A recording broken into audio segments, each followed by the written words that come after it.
I'm Dan Ackerman, and we are here taking a look at the Lenovo IdeaPad S205.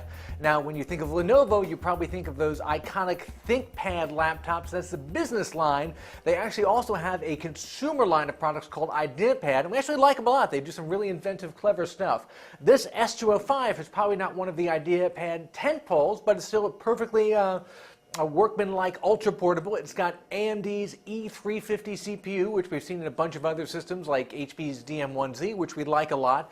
And that lets you get a smaller 11-inch, maybe sometimes a 12-inch laptop that's a little bit more powerful and a little bit more expensive than, let's say, a netbook. But you actually end up with something that you can really use for everyday computing if you're just surfing the web, sending email, doing some light productivity, stuff like that.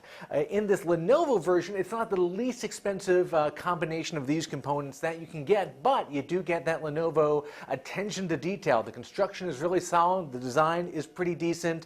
The hinge is nice and stiff. There's no flex in the keyboard. And speaking of keyboards, Lenovo does some of the best keyboards in the business. In this case, it looks at first glance like a flat key island style keyboard, but what they do is they extend the bottom of each key out. They bow it out just a little bit.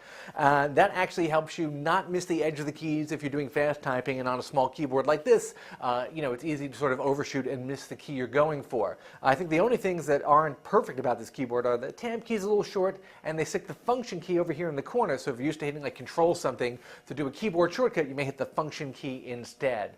The touchpad, it's a little bit small even for a small laptop like this, but at least the buttons below it, the left and right mouse buttons, those are a decent size. Performance-wise, this S205 matches up favorably with other ultra portables with the same AMD CPU. It actually does a little bit better in some tests because it has 4 gigs of RAM. Some of the other ultra portables only have 2 gigs. One thing that drove me a little crazy, however, was the amount of adware and bloatware that comes pre-installed on the desktop. One particularly egregious offender is this software dock up here. It looks like the software dock you might get on a Dell or another brand of laptop, but pretty much all these buttons up here are just adware buttons that get you to buy software and services. I'm really not sure what purpose this Lenovo Smile dock serves. I would just delete it as quickly as humanly possible. This particular S205 with the 4 gigs of RAM and the 500 gig hard drive, it's about $579. That's pretty close to maybe the $600 point where you want to start looking for a more full-size, full-power, full-featured laptop. You can, however, knock down some of the specs or look at some other brands and get it for about $100 less. In fact, Lenovo right now has a limited time deal on an even better configuration of this for $499. If you're interested in the S205, that's definitely the one I would look at. You can find it on Lenovo's website. I'm Dan Ackerman, and that is the Lenovo IdeaPad S205.